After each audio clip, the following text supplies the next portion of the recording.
trying to be a little serene. I want to say I love Shamara. Shamara's been raised as one of my daughters. I have another daughter that I raised, her and Shamara, just together. We're like siblings.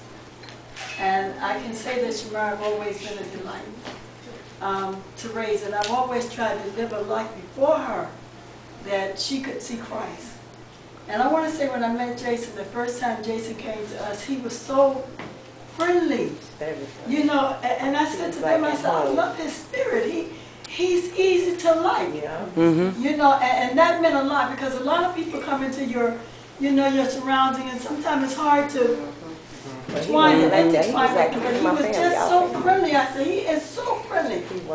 And I want to say, you know, in this day and time, I'm just so grateful that you guys have made Christ the center of your life. Amen. And I want to say to you, above all else, keep him as your center of your focus. As long as you put him first and ask him for guidance, to lead us and to guide us, and be friends with one another. That's right. Don't let anybody tell you anything about one another. Because let me tell you something, this is a day and time if Shamara talked to a girlfriend and say, my husband is wonderful.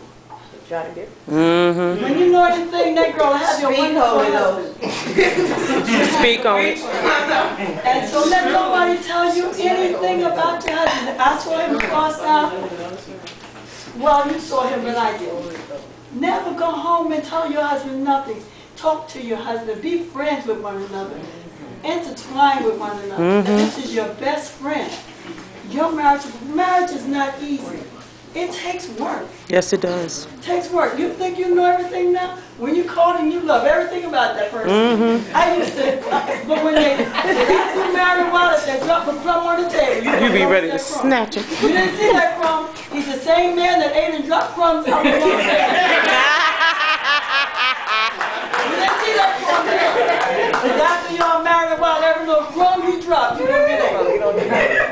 He's so sloppy. Why you gotta breathe like that? That sloppy thing. So be good to that. And don't take one another for granted. Amen. Do not take one another for granted. Well, she's mine now. No. What you took to get that person, do harder to keep them. Amen. Dress up for him. Don't go with them raggedy house dresses on. Dress up in the house. She preaching. Y'all listen to this. You're going to need that a little bit later on down the road. I'm trying to say. You know what I'm saying? Jason is coming home. Go get yourself freshened up for Jason. That's right. And love one another. And love your family. She has? What's going on? You better say it too.